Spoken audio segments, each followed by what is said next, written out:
Então quer dizer que cabelo não regenera? Não reconstrói? Não é possível?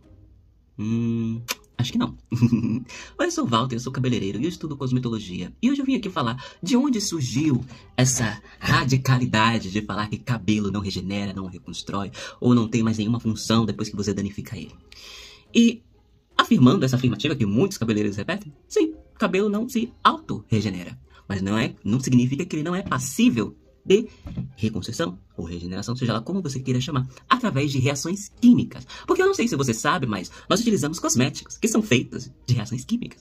E quando entra em contato com a fibra capilar, promovem reações químicas, assim como o seu descolorante, assim como a sua coloração, assim como o seu alisamento maravilhoso. Então, assim, essa afirmativa, ela é um pouco antiga e ela é um pouco radical demais. Por quê?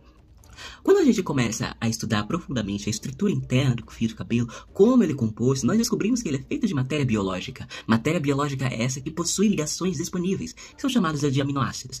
Estes aminoácidos possuem radicais, que são ligações disponíveis que ele possui entre a sua estrutura.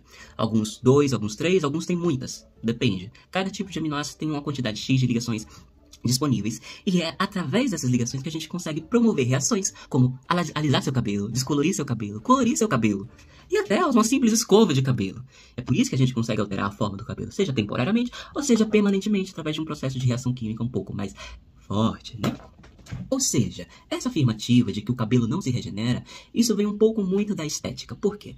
A maioria dos cursos de tricologia que temos aqui no Brasil, de cosmetologia, de estética, enfim, eles focam muito. A gente acabou herdando muito dessas áreas, onde o foco delas é cuidar do cabelo que está para nascer. A alimentação, a hidratação do couro cabeludo, se tudo está funcionando ok, certo? Como ajudar para que esse fio cresça mais saudável, mais forte, mais robusto. E a partir dessa comparação, a pele é feita de proteína, porém tem células vivas e se regenera. Cabelo é feito de proteína, mas tem células mortas, não tem tecido muscular. Então, logo, não se regenera. Ok. Mas você sabia que a nossa primeira camada da pele, a epiderme, ela é feita de células mortas e se regenera? Porém, através do processo de reposição celular, de cicatrização. O cabelo é feito de uma estrutura muito parecida, é um pouco diferente, a proteína da pele com a proteína do cabelo. Porém, eles conseguem reagir a reações químicas muito parecidas, por conta das ligações disponíveis, que eu falei. Nós não conseguimos reconstruir cutículas. Realmente, a parte proteica da cutícula, quando danificada, nós não conseguimos reconstruir. Temos ativos de tratamentos hoje, a indústria cosmética tem, que conseguem, como é que eu posso dizer, tampar esses buracos, sabe? Tipo, você passa uma argamassa. Porém, como é uma parte muito exposta, né? É a parte que protege a estrutura cortical, está exposta à oxidação do clima, radiação UV, umidade relativa atmosférica, esses ativos vão se perdendo, e inclusive com as lavagens, né, com os shampoos que nós utilizamos, assim como remove ripídios livres, e depois nós colocamos novamente com os condicionadores. Enfim, a parte realmente cuticular, uma vez que a gente danifica, é muito complicado de tratar. Por isso que as escovas de formaldeído, de glutaral, metilenglicol e etc., elas são tão prejudiciais à fibra, porque elas acabam causando uma desnaturação gigante nessas estruturas e depois a gente não consegue refazer. Porém, quando nós falamos de córtex, a coisa muda, a coisa se inverte. Por quê? No córtex, nós temos as formações das queratinas, que são formadas por peptídeos, formadas por aminoácidos, enfim, vários peptídeos que constituem a queratina, que formam a proteína queratina. E quando a gente começa a estudar mais a fundo, a desmiuçar essa estrutura, a gente vê que são feitas de aminoácidos. E aminoácidos são estruturas que reagem a reações químicas, porque possuem ligações disponíveis. Ligações essas que chamamos de radicais. É através dele que os nossos cosméticos, seja ele para tratamento, ou seja ele para alteração de forma, de cor, eles agem. Entendeu? Ou seja, nós danificamos o cabelo através de uma reação química e nós reconstruímos o cabelo através de uma outra reação química. Estou falando de córtex, por conta das ligações disponíveis.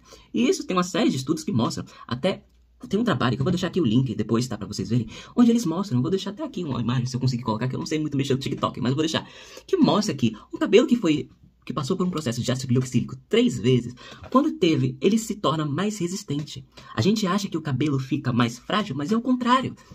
O cabelo não é feito de células vivas, porém ele tem um sistema de autoequilíbrio, de tentar se manter estável. A busca do equilíbrio, algo que o nosso corpo, que também é constituído de aminoácidos, tá? Que é a matéria-prima de todo ser vivo, né? Nós seres humanos e outros seres vivos, tenta fazer. É algo natural, é química. Não precisa ser vivo para ter uma função na natureza. tá? Existem elementos químicos que reagem entre si. E os aminoácidos, eles reagem entre si e reagem com outras substâncias que, quando nós promovemos algum tipo de evento, eu tô falando aqui, tá, de cabelo, tá? Então, assim, esse estudo, eu fiquei chocado quando vi, porque ele mostra que um cabelo que passou por ácido glicoxílico, eu vou deixar aqui, eu vou pesquisar como é que coloca isso aqui, pra vocês verem, que passou por um ácido glicoxílico 3 vezes, quando ele recebeu uma descoloração, ele ficou mais resistente. Esse gráfico mostra a perca de função queratínica, ou seja, tem ali ó, o AC, que é o ácido glicoxílico, a primeira vez, ele possuiu 13% de função queratínica numa única aplicação no cabelo virgem. Depois foi feito em cima dessa mesma mecha outro ácido glicoxílico, e ele perdeu apenas 1% de função queratínica. Depois foi feito mais uma vez, e ele perdeu apenas mais 1%. Ou seja, o cabelo que passa por suscetíveis processos químicos, ele não tende a ficar mais frágil. Obviamente que isso tem um limite. Mas um cabelo saudável, digamos assim, ele tende a tentar ficar mais resistente. Entendeu? A maior perda que ele tem é na primeira, mas nas subsequentes é menos. Ele perde menos função queratina, ele perde menos função de tenacidade, de força e do quanto a gente consegue tracionar esse fio para que ele não cause ruptura.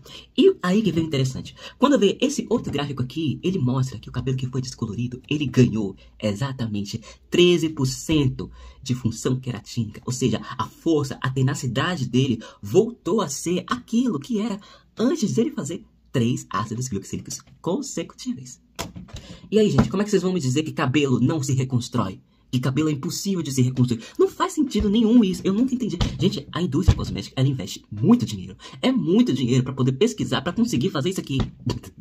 Sabe? E o químico, um formulador que trabalha com isso de frente, quando vê essa afirmação que cabelo não reconstrói, isso não condiz com o dia a dia dele. Porque o químico que entende de cosmetoricologia e aplica esses conceitos na hora de formular, de criar um produto que promova a reação necessária para que faça isso que esse gráfico mostrou aqui, ele sabe que isso não é verdade. O cabelo é passível sim de ser reconstruído. E quem fala o contrário, desculpa, tá desatualizado. Bora estudar um pouquinho mais. Porque infelizmente a nossa profissão tem isso, né? A gente tem uma série de cabeleireiros que são formados apenas por técnica, demanda, é a profissão da prática, não precisa estudar, cabeleireiro não precisa. E isso não existe, não tem como. Você não entende, você quer promover reações químicas perigosas na cabeça de uma pessoa, próximo à mucosa, próximo à pele, próximo a couro vivo, né? Pele viva, couro cabeludo com terminações nervosas, com vasos sanguíneos. Você precisa entender da química, você precisa entender o que você está fazendo. Então, assim, essa afirmação de que cabelo não regenera é antiga e não se sustenta tanto mais quando a gente começa a ver trabalhos científicos mais novos, que mostram trabalhos com máscaras com aminoácidos, máscaras com proteínas hidrolisadas, máscaras que têm uma boa formulação, que têm uma sinergia de ativos que promovam a reação como os eventos alcalinos extremos conseguem promover na fibra. Entendeu? Então, isso aqui é só um spoiler do que eu quero falar pra vocês. Se vocês quiserem saber mais, eu trago aqui. Eu não sou muito bom de explicar, eu explico do meu jeitinho, como eu consigo entender.